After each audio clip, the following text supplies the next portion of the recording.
বিজ্ঞ আইনজীবীরা তারাই তো বলছেন যে আসলে একসাথে দুটো শপথ নেওয়া যায় না, একটা শপথ নিলে পরে যদি সংসদ সদস্যের পদ গ্রহণ করেন, শপথ নেন, তাহলে গণ অধিকার যাতে সংবিধান সংস্কার পরিষদের শপথ নিলে ওইটা শূন্য হয়ে যায় 19 নভেম্বর। তাহলে তাহলে 19 নভেম্বর যে আদেশটা হয়েছে, যে অর্ডারটা হয়েছে সংবিধান সংস্কার, এই কি বলে, এই যে আদেশটা অর্ডারটা হয়েছে রাষ্ট্রপতিকে যে অর্ডারটা হয়েছে, সেই অর্ডারে বলা আছে যে একসাথে শপথ গ্রহণ, একসাথে প্রথম দিনেই যেটা প্রথম দিনে শপথ গ্রহণ করতে হবে সংস্কার পরিষদের। আপনি জানেন 1970 সালে যে ইলেকশন হয়েছে বাংলাদেশে, এই পাকিস্তান যে ইলেকশন হয়েছে, এলোপ্পো ছিল লিগ্যাল ফ্রেমওয়ার্ক অর্ডার। সেখানে বলা হয়েছে যে এখানে যারা নির্বাচিত হবে তারা প্রথম 3 মাস তাদের কার্যক্রম হবে কনস্টিটিউটিভ অ্যাসেম্বলি, সংবিধান প্রণয়ন, এই কি বলে এই গণপরিষদ হবে, তাদের কাজ হবে সংবিধান প্রণয়ন করা। এলোপ্পোটা 1970 সালেও হয়েছে। এখানেও যে অর্ডার আছে, অর্ডারে বলা আছে যে প্রথমে একই দিনে 2টা শপথ গ্রহণ করা হবে, এবং নির্বাচন কমিশন যিনি শপথ দিয়েছেন তিনি কিন্তু সংসদ সদস্যদেরকে আগের দিন 2টি লেটার পাঠিয়েছেন 2টি শপথ গ্রহণ করার জন্য। তাহলে আপনি একটি গ্রহণ করলেন যেটা আপনার জন্য উপকার, আরেকটি গ্রহণ করলেন না যেটা আপনার জন্য উপকার না। আপনি 50% ভোট পেয়ে যেটা গ্রহণ করলেন, 69% জনগণ যে দেশটা কিভাবে চলবে সেটাকে ভোট দিয়েছে, সেটাকে আপনি উপেক্ষা করলেন। তাহলে আপনি আপনার মতো করে দেশ চালাবেন? আপনি যদি আপনার মতো করে দেশ চালান, তাহলে শেখ হাসিনা তো নিজের মতো করে দেশ চালাতে চাইছিল, টিকতে পারছে? পারে নাই। পুরো শক্তি, আশেপাশে সকল শক্তি তাকে সহযোগিতা করেছে, এরপর জনগণের বিপ্লবের কাছে টিকতে পারে নাই। তো সুতরাং এই যারা আছে জুলাইয়ের বিপ্লবের উপর, রক্তের উপর দাঁড়িয়ে, তারা তো সুযোগ পেয়েছে না, ওদের সুযোগটা হতো না, যারা দাঁড়িয়ে আছে তাদেরকে দায়িত্বটা নিতে হবে। জুলাইয়ের সাথে যদি আমরা গাদ্দারি করি তাহলে এই বিপ্লব আমাদেরকে খেয়ে ফেলবে, সত্য কথা। ধন্যবাদ। আমি মোস্তফা যেহেতু কথাটা উঠেছে, একটা প্রশ্ন আমার জানার ইচ্ছে, দর্শকেরও জানার ইচ্ছে। বলছে দুটো জিনিসে শপথ করবার জন্য নির্বাচন কমিশনের পক্ষ থেকে চিঠি দেওয়া হয়েছে, অর্থাৎ যদি আইনের কোনো মারপ্যাচ থাকে নির্বাচন কমিশনারের কাছে, প্রধান নির্বাচন কমিশনারের কাছে বিষয়টা জানা থাকা দরকার। এক, এই যদি জেনে না থেকেও যদি দিয়ে থাকেন, বা যদি বলে জেনে থেকেও দিয়ে থাকেন, তাহলে আইনজীবীরা কেন, বা বিভিন্ন আইনজীবীরা, আপনিও নিশ্চয়ই প্রশ্ন তুলছেন যে সংসদ সদস্য পদের শপথ গ্রহণের পর যদি সংবিধান সংস্কার পরিষদের শপথ নেন তাহলে আগেরটা শূন্য হয়ে যাবে, এটা কি প্রধান নির্বাচন কমিশনার জানতেন না? মোটেই মনে করা যায় না যে তিনি জানতেন না, তিনি জেনে বুঝেই করেছেন। আমাদের গ্রামাঞ্চলে একটা কথা আছে, কাজ নাই তো খইবাজ। এখন এমন এমন উপাদান আমাদের সামনে নিয়ে আসা হয়েছে, একটাও কিন্তু প্রাসঙ্গিক নয় বা প্রত্যাশিতও ছিল না। এই মুহূর্তে ছিল যে দেশ কিভাবে সামনে এগোবে, কিভাবে ব্যবসা বাণিজ্য, আমাদের বিনিয়োগ বাড়বে, কিভাবে দেশ স্থিতিশীল হবে, আইন শৃঙ্খলা পরিস্থিতি কিভাবে আমরা ওভারকাম করব, সংসদটা কিভাবে প্রাণবন্ত করা যাবে, সরকার কোথাও ভুল করছে কিনা আমরা সেগুলো ধরবো, সরকারের সমালোচনা করব, বিরোধী দল ভুল করলে সেটারও সমালোচনা করব। ওই একটা প্রেক্ষিত কিন্তু বাংলাদেশে তৈরি হয়েছিল। দেখেন আমরা এগুলোর ধারে কাছেও নাই। আমাদের সামনে নিত্য নতুন নানান উপাদান এমনভাবে ছেড়ে দেয়া হচ্ছে, এতে করে মানুষ কিন্তু কম বেশি বিভ্রান্ত হচ্ছে। আর মনে রাখা উচিত দুটা পক্ষেরই রক্তের উপর দাঁড়িয়ে কিন্তু এই পরিস্থিতিতে আমরা এসেছি। এরই মধ্যে নানান হুঙ্কার দেওয়া হচ্ছে, হুঁশিয়ারি দেওয়া হচ্ছে, প্রয়োজনে আরও রক্ত দেব। এগুলো সাহিত্যের ভাষা, কবিতার ভাষা বা রাজপথের ভাষা। এগুলো মানুষের কিন্তু কলিজা ছিঁড়া যায় এসব কথা শুনলে। কারণ আপনি তো রক্ত দেন নাই ভাই, আপনি বারবার রক্তের কথা বলেন কেন? যারা রক্ত দিয়েছে, যে পরিবারগুলো এখনো হাহাকার করে, ওই পরিবারগুলোর ধারে কাছে একবার গিয়ে দেখেন। যারা স্বজন হারিয়েছে তাদের বেদনাটা একটু উপলব্ধি করার চেষ্টা করেন। কারণ আপনারা বারবার রক্ত দিবেন বলে আপনার সন্তানকে কিন্তু পাঠাচ্ছেন না রাস্তায়, পাঠাচ্ছেন রহিম জলিলের বাচ্চাদেরকে, নিজেদেরটাকে কিন্তু খুব সুন্দর মতো ইনটেক্ট রাখছেন, বারবার আবার রক্তের দাওয়াত দিচ্ছেন। এখন রক্তের দাওয়াত আর নয়, প্লিজ দেশ গঠনের চেষ্টা করেন। একটা মোটামুটি লেভেল প্লেইংয়ে কিন্তু আমরা এখন আছি। কারণ আমরা সাদা চোখে যেটা দেখি, বিএনপি বিশাল বিজয় অর্জন করেছে, জামাত ইসলাম যে অভিযোগ করছে তাদের অভিযোগ যদি সঠিকও হয় তাতেও তারা বিরোধী দল, কয়েকটা আসন নিয়ে তারা যে অভিযোগ করেছে। তাহলে এখন সামনের দিকে এগোবার পালা। এমনকি এটাও তো হতে পারে যে কয়েকটা আসন নিয়ে তাদের আপত্তি আছে, এগুলো ভোট আবার গণনাও হতে পারে। তাহলে সরকারটাকে ফাংশন করতে দেন। যেখানে বিএনপি বড় দল এবং মজলুম, জামাতে ইসলামও মজলুম, তো এই দুই মজলুম যখন আবার পেছনের দিকে যায়, অর্থাৎ নিজেরাও একটু একটু জালিমের মতো আচরণ করে ফেলে, এটা কিন্তু শহীদদের পরিবারগুলোকে কষ্ট দিচ্ছে। যারা হাসপাতালে কাতরাচ্ছেন এখনো কিন্তু শত শত আছে বিভিন্ন হাসপাতালে, পঙ্গু হয়ে আছে, তারা কিন্তু বড় কষ্ট পায়। নির্বাচন, তাদের প্রশ্ন ছিল যে নির্বাচন জরুরি কিনা, কিন্তু আমরা যারা পেশাজীবী মানুষ তারা মনে করি একটা নির্বাচন দরকার ছিল, খুব জরুরি ছিল। নির্বাচনটা যথেষ্ট সুন্দর হয়েছে, প্রশ্ন আছে কিন্তু সুন্দর হয়েছে তুলনামূলক। তাহলে এখন ফাংশন কি? আমাদের ফাংশন হচ্ছে সরকারটা যেন ভালোভাবে চলে। তো সরকারকে ছায়ার মতো পেছন থেকে দেখা, বা যেটা আমরা বলি শ্যাডো ক্যাবিনেট, জামাত সেটাও করবে বলেছে। এর মধ্যে কয়েকটা ভালো ভালো কাজও আমরা দেখছি। জামাতে ইসলামী ঘোষণা দিয়েছে তারা কোনো সরকারি প্লট নেবে না, গাড়ি নেবে না, বিএনপিও সেটাকে ওন করেছে। আমরা ভালো লক্ষণ দেখছি কিন্তু অনেকগুলো।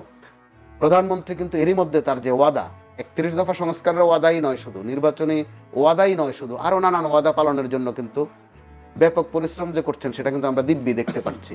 তাহলে তার পরিশ্রমকে সফল হতে দেওয়াটাই বোধহয় বেশি যুক্তিযুক্ত। তা না করে আমরা পেছনের আলাপকে যেভাবে আস্তে আস্তে করে টানছি সামনে, কোনটা বৈধ, কোনটা অবৈধ, কোনটা সাংবিধানিক, কোনটা অসাংবিধানিক, এক যথার্থ বলেছেন অ্যাডভোকেট রাসেল যে দুদিন পরে কে যে বলে আসবে, এই স্রোত যদি চলতে থাকে, যেসব বাদ দেন শেখ হাসিনা এই প্রধানমন্ত্রী সাংবিধানিকভাবে, কারণ ওইদিকে যেতে বোধহয় খুব একটা সময় লাগবে না যদি আমরা এই অপ্রাসঙ্গিক আলাপে বেশি থাকি। জি, ধন্যবাদ আপনাকে। আমি একটা প্রশ্ন আজকে জেনেছেন আন্তর্জাতিক অপরাধ ট্রাইব্যুনালের প্রসিকিউটর পরিবর্তন হয়েছে। প্রসিকিউটর পরিবর্তনের মধ্য দিয়ে, যদিও আগের প্রসিকিউটর তিনি বলেছেন অসমাপ্ত কাজ সমাপ্ত করবেন নতুন প্রসিকিউটর, আবার নতুন প্রসিকিউটর তিনি বলেছেন অপরাধীরা অর্থাৎ যারা কম নিরপরাধ তাদের হয়রানি করা হবে না। এই নতুন প্রসিকিউটর নিয়োগ, পরিবর্তন প্রসিকিউটরের বিদায় কি দেখছেন আগামীতে আন্তর্জাতিক অপরাধ ট্রাইব্যুনালে যে বিচারগুলো হবে সেই বিচারগুলো কন্টিনিউটি ঠিক থাকবে কিনা? ঠিক থাকবে বলে তারা, যিনি বিদায় নিয়েছেন তিনিও আশা করছেন, যিনি নতুন বসেছেন তিনিও আশ্বাস দিয়েছেন। তাহলে একদিকে আশাবাদ আর একদিকে আশ্বাস, আমরা জনগণ হিসেবে দুটাই বিশ্বাস করতে চাই। আর যে বয়ানগুলো মাঠে ঘাটে তৈরি হচ্ছে যে সরিয়ে দিল বুঝি ওনাকে, না, এটা সরিয়ে দেয়া নয়। আমরা বাইরের থেকে এই নিয়ে নানান আজে বাজে কথা বলছি, নানান বয়ান তৈরি করছি। প্র্যাকটিক্যালি এটাই তো পদ্ধতি। এখন ক্ষমতায় আছে বিএনপি, তো সেটাও গোপন থাকার বিষয় নয়, বা গোপন নেইও, তথ্য সবার কাছে এখন থাকে। 5 আগস্টের পর পর গুরুত্বপূর্ণ এসব জায়গাগুলো দুটো দল কিন্তু ভাগাভাগি করে নিয়েছে, ডিসি, এসপি, ভিসি বা আদালতের বিভিন্ন বড় বড় পদ পদবিগুলো। তো তখন ভাগাভাগির একটা প্রাসঙ্গিকতা ছিলই দল দুটো।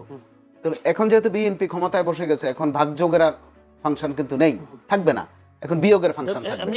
এই বিপ্লবের পর, যদি বিপ্লব না অভ্যুত্থানের পরে কি স্যাক্রিফাইসিং মূল মানুষ দেখছেন প্রসিকিউটর, তো আপনার কি মনে হয় উনি ভালো করছেন? যদি ভালো করেই থাকে তাকে সরানোরও বাদ, যিনি কাজ করেছেন তিনি সাহস নিয়ে কাজ করেছেন, সেটা নিয়ে বরং কারো কারো হিংসা আছে, বিদ্বেষ আছে তার প্রতি, তিনি এত কাজ করছেন কেন। আবার যিনি এসেছেন তিনিও অত্যন্ত লার্নেড এবং বিএনপির রাজনীতির সাথে তার একটা সম্পৃক্ততা আছে। তো আর যিনি বিদায় নিয়েছেন তিনি ভিন্ন ঘরানার ছিলেন, জামাতে ইসলাম অথবা এবি পার্টি এই ঘরানার ছিলেন। এগুলো লুকানোর বিষয় নয়, এগুলো আমতা আমতা করার বিষয় নয়, চিবিয়ে চিবিয়ে কথা বলার বিষয় নয়। তো এখন বিএনপি ক্ষমতায় আছে, তারা তাদের মতো ফাংশন করবে, এটাই স্বাভাবিক, এটা দোষণীয় নয়। না, আমার কথা হচ্ছে যে থাকলে তো সমস্যা, সব মিলিয়ে সবার আগে বাংলাদেশ, এগুলো বলছে একসাথে বাংলাদেশ গড়ি, এরকম আরো অনেক কথা ছিল, জাতীয় সরকার হওয়ারও তো কথা ছিল, আছে এই আলাপ কোথাও এখন? এগুলো নির্বাচনের সময় মিষ্টি মিষ্টি কথা সবাই বলে, কেউ কম বলে না। বিএনপিও বলেছে, জামাতে ইসলামে বলেছে। প্র্যাকটিক্যালি আমরা এখন কি দেখি? প্র্যাকটিক্যালি বরং মাঝে মধ্যে তারা নিজেরাই আওয়ামী লীগ হয়ে যান, তারা তাদের মতো থাকেন না। আপনি এখন জাতীয় সরকারের কথা আলোচনা তুলে দেখেন তো, কারো মনে আছে কিনা যে দুই দলে কিন্তু বলেছিল শুধু জাতীয় সরকারে না, যারা পরাজিত হবে তাদেরকেও সাথে নেওয়ার কথা ছিল। এগুলো হচ্ছে নির্বাচনের মাঠে এই ধরনের হাওয়াই কথা অনেক থাকে। একটু যেতে চাই রাসেল ভাইয়ের কাছে। রাসেল ভাই, 12 মার্চ রাষ্ট্রপতি বা ত্রয়োদশ জাতীয় সংসদের প্রথম অধিবেশন আহ্বান করেছেন। আমি এর আগে একটু আলাপ করতে চেয়েছিলাম যে নতুন করে যে জটিলতা কোনো সৃষ্টি হবে কিনা বা শূন্য পদ, আগে আপনি আলোচনা করেছেন। যদি ভাই বলে আগামীর যে অধিবেশন সেখানে বিএনপিও থাকতে অবশ্যই থাকবেন, জামায়াতেরও লোকজন থাকবেন বা তাদের জোটের লোক সবাই থাকবেন, এমপিরা, কেমন হবে অধিবেশন? বা এখানে কোনো জটিলতা তৈরি হবে কিনা নতুন করে, যে আইনজ্ঞরা বিভিন্ন ধরনের কথা বলছেন? না, আমি বিশ্বাস করি এবারের অধিবেশনটা খুব চমৎকার অধিবেশন হবে। কারণ হচ্ছে এবারের দুই পক্ষ একসময় একটা মিত্র শক্তিতে ছিল, এখন তারা অপোজিশনে আসছেন।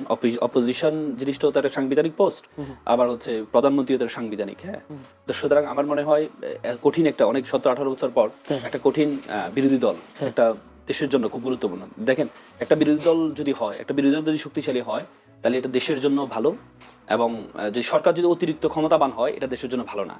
কিন্তু একটা শক্তিশালী বিরোধী দল যদি হয় তাহলে চেক অ্যান্ড ব্যালেন্স থাকে, সেটা আমি মনে করি একটা শক্তিশালী বিরোধী দল হবে। এবং এখন থেকে দেখেন, যখন জামাতের পক্ষ থেকে বলা হচ্ছে আমরা প্লট গ্রহণ করবো না, বিএনপির পক্ষ থেকে কিন্তু সুন্দর কাজের উদ্বুদ্ধকরণ হিসেবে তারাও ঘোষণা দিয়েছেন। তার মানে কম্পিটিশন হবে, ভালো কাজ ঘোষণা দিয়েছে তিনি, গাড়ি ভালো কাজের, হ্যাঁ, ভালো কাজের কম্পিটিশন হবে। হ্যাঁ হ্যাঁ, সেই ক্ষেত্রে আমি মনে করি এটা একটা ভালো দিক। আর প্রধানমন্ত্রীর গাড়ি ব্যবহার, প্রধানমন্ত্রীর গাড়ি ব্যবহার, এটাকে আমি এটা যেমন সাধুবাদ জানাই, আবার এটার বিপরীতে যদি আপনি একটু তাকান, গাড়ি ব্যবহার এটা ওনার সিকিউরিটির কারণে উনি ওনার পার্সোনাল গাড়ি ব্যবহার করবে। আমি বেশিরভাগ সময় যখন টকশোতে আসি আমি কিন্তু আপনাদের গাড়ি ব্যবহার করি না, আমি নিজের গাড়ি ব্যবহার করি। আমি মনে করি আমার গাড়ির মধ্যে আমার গাড়ির মধ্যে সব কিছু আমার আছে, যখন যেটা চাইবো সেটা পাবো। কিন্তু আপনাদের গাড়ি চাইলেও তো আমি সব জায়গায় যেতে পারবো না, বা সব জায়গায় আমি নিজের মতো করে ব্যবহার করতে পারবো না, আমার সকল কিছু গাড়ির মধ্যে থাকে। এজন্য আমি মনে করি এটা না মানি যে আপনাদের প্রতি আমি দয়া করছি যে আপনাদের গাড়ি ব্যবহার করছি না, আপনাদের তেল বাঁচাচ্ছি না, এটাকে আমি ওইভাবে দেখি না। আমি মনে করি গাড়ি ব্যবহার, উনি ওনার পার্সোনাল গাড়ি ব্যবহার করছেন, উনি মনে করছেন যে এটা উনি আসার পর থেকে ব্যবহার করেছেন, ওইটা সিকিউর গাড়ি ওনার জন্য, হ্যাঁ, এটাকে উনি অভ্যস্ত হয়ে গিয়েছেন, অভ্যস্ত হয়ে গিয়েছেন। এটা তো আরো বেশি দিক থেকে যে উনি ওনার পার্সোনাল ড্রাইভার ব্যবহার করছেন। সরকারি ড্রাইভার তো এগুলোর মধ্যে কিন্তু সন্দেহ থাকে, ঝামেলা থাকে, কারণ এরা তো আবার আগের আমলের ড্রাইভার ছিল, এখন নতুন আমলের ড্রাইভার, তার পরিবর্তন হয় নাই। হ্যাঁ, কিন্তু আমি পার্সোনাল আমার ড্রাইভার ব্যবহার করবো, সে আমার বিশ্বস্ত। হ্যাঁ, এই দিক থেকে আমি মনে করি গাড়ি ব্যবহার বা ড্রাইভার ব্যবহার এটা বড় কিছু না, বড় কিছু অন্য দিক থেকে। যেমন আপনি একটু আগে বললেন, আমি প্রধানমন্ত্রীকে ধন্যবাদ জানাতাম, আপনি যে মাত্র কথা বললেন যে প্রধান এই কমিশন কি বলে ট্রাইব্যুনালের যিনি চিফ প্রসিকিউটরের ক্ষেত্রে, যদি আপনি জানেন বাংলাদেশে এখন শিক্ষিত যে চিফ প্রসিকিউটর যিনি ছিলেন, তিনি আইনজীবীদের মধ্যে আমরা দেখি যারা প্রসিকিউশনে ছিল আগে, ট্রাইব্যুনাল তো আগে গঠন হয়েছে, প্রসিকিউশন এবং যারা ডিফেন্স লয়ার ছিল, তার মানে তারা যোগ্য, যারা ডিফেন্সে ছিল তখন কিন্তু আপনি তাজুল সাহেব কিন্তু ডিফেন্সে ছিল, তার মানে তিনি তখন কিন্তু খুবই যোগ্যতা প্রমাণ দিয়েছেন ডিফেন্স লয়ার হিসেবে। সেই হিসেবে যখন নতুন সরকার আসলো, অন্তর্বর্তীকালীন সরকার আসলো, তখন অফার দেওয়া হলো, বিএনপিকে অফার দেওয়া হয়েছে যে আপনারা চিফ প্রসিকিউটরটা নেওয়ার জন্য, কিন্তু বিএনপি সেটাকে নিতে চান নাই। কারণ হয়তো এটা এমন হতে পারে, বিএনপি চিন্তা করলে আমরা যদি তাদের বিচার করি তাহলে আমাদের ভোট নষ্ট হতে পারে, বা আমাদের এই আওয়ামী লীগের যে ভোটগুলো নষ্ট হতে পারে, বা ভবিষ্যতে কখনো আওয়ামী লীগ তাদের বিচার, তখন আমি বলেছি অন্তর্বর্তীকালীন, কারণ তখন তো হচ্ছে ভোটের বিষয় ছিল, এখন তার ভোটের বিষয় নেই, এখন তো ভোট তো যা দেওয়ার হয়ে গেছে, এখন তার ভোটের বিষয় না, তখন কিন্তু একটা ভোটের বিষয় ছিল যে আমরা যদি তাদের, তখন কিন্তু চিফ প্রসিকিউটর হিসেবে তখন কিন্তু ওনাকে যখন ইনভাইট করা হয়, উনি তখন ওনার রাজনৈতিক যে পদ এটা ছেড়ে দিয়ে এসে উনি কিন্তু ওনার গাছ দেখিয়েছেন, উনি যে কার্যক্রমগুলো নিয়েছেন। আপনি দেখেন আইনাগরের বিরুদ্ধে কিন্তু কেউ কথা বলতে পারেনি, আইনাগরে যারা তাদের বলছে মার্শাল লয়ে তাদের বিচার হবে, তিনি বলেছিলেন না, এটা আমাদের এই আইনে বিচার হবে। বলা হয়েছিল তারা হাজিরা দিবে হচ্ছে ক্যান্টনমেন্টে থেকে, না বলা হয়েছে না তাদেরকে সশরীরে আসতে হবে। এই গাছ দেখিয়ে বড় বড় সেরা কর্মকর্তাদেরকে কিন্তু উনি নিয়ে আসছিলেন এবং খুব প্রশংসিত হয়েছিলেন। এবং ওনার এই পর্যন্ত যত কার্যক্রমগুলো আছে খুবই স্মার্ট কার্যক্রম, যেটা আন্তর্জাতিকভাবে স্বীকৃত হয়েছে যে ওনার বিচার উনি যেভাবে এইগুলো সাজিয়েছেন, যে কোনো আদালতের, পৃথিবীর যে কোনো আদালত হোক, এই আদালতের সেম বিচারই হবে। তার মানে এমন একটা যোগ্য ব্যক্তিকে, আপনি যখন জাতীয় সরকারের কথা বলেছিলেন, বিএনপির পক্ষ থেকে কিন্তু জাতীয় সরকার কথা বলেছে, জামাত ছাড়া বাকি সবাইকে নিয়ে জাতীয় সরকার মানে কি, আমরা যোগ্যদেরকে, আমাদের দলীয় যে চশমা আছে, চশমা খুলে আমরা যারা যেখানে যোগ্য তাদেরকে সেখানে আমরা বসাবো, কিন্তু আমরা সেটি দেখতে পাই না। সেটি দেখা যেত যে ওনাকে যদি সহযোগিতা করা যেত, ওনার সহকারী যারা তাদেরকে পরিবর্তন করে বিএনপি যারা আছে তাদেরকে অন্তর্ভুক্ত করে ওনাকে যদি রেখে দেওয়া যেত, তাহলে আমি মনে করি উনি খুব প্রশংসিত হতেন। শুধুমাত্র একটা গাড়ি ব্যবহার না করা, ড্রাইভার ব্যবহার না করা, এগুলো প্রশংসার বিষয় না। প্রশংসার বিষয় হচ্ছে জাতীয় বড় বড় বিষয়গুলো। এই যেমন আপনি আজকে 5টা সিটি কর্পোরেশনের প্রশাসক ঘোষণা করলেন, কাদের যোগ্য ব্যক্তিদের করলেন নাকি পলিটিক্যাল আপনার যারা এতদিন পর্যন্ত আপনার সেবা করেছে তাদেরকে আপনি করেছেন? তো আপনি সবগুলো তো দলীয় কর্মী, তার মানে আপনি যদি যোগ্য ব্যক্তিদেরকে নিয়ে আসতেন তাহলে আপনাকে আমরা সেলুট দিতে পারতাম, কিন্তু আমরা সেটি করতে পারি না। তার মানে আমরা জাতীয় সরকার মুখে বলেছি, কিন্তু আমরা সেই জায়গায় গিয়ে যখন এক্সিকিউট করছি তখন কিন্তু আমি দলীয় বৃত্তের বাইরে যেতে পারছি না। কিন্তু এখন নতুন বাংলাদেশে কিন্তু এখন যুবকরা পায়, আমাদের কিন্তু প্রায় 4 কোটি হচ্ছে যুবক আছে, ভোটার আছে, এবং ভোটারদের কিন্তু পালস বুঝতে হবে। ভোটাররা কিন্তু এই দলীয়করণকে পছন্দ করেন না। যদি দলীয়করণের ঊর্ধ্বে উঠে যে যোগ্য প্রশাসক আপনাকে নিয়োগ দিতে হবে, কারণ নির্বাচন যদি আপনি 2 মাসের মধ্যেও দেন, এই 2 মাস তো এইভাবে চলতে পারে না, আপনাকে প্রশাসক নিয়োগ দিতে হবে। কিন্তু প্রশাসকগুলো যদি দলীয় ব্যানারের বাইরে হতো, যে যোগ্য ব্যক্তিদেরকে হতো, এই যে চিফ প্রসিকিউটরের বিষয়টা, যদি আপনি ওনার যোগ্যতা তো প্রমাণিত, এ পর্যন্ত প্রমাণিত হয়েছে, যদি আমরা যদি ওনাকে এটা, এবং উনি কিন্তু চিফ প্রসিকিউটর কিন্তু ওনার গাছ দেখিয়েছেন, উনি কিন্তু বিদায়ের সময় কিন্তু হাসি খুশি, আমরা দেখেছি বিদায়ের বেলা কিন্তু মানুষ হাসে না। আপনি দেখেন বিসিবির যখন সভাপতিকে বিদায় দেওয়া হচ্ছে, উনি কিন্তু মামলাও করছে পরবর্তীতে, কিন্তু এই যে চিফ প্রসিকিউটর সাহেব তাজুল সাহেব কিন্তু উনি হেসে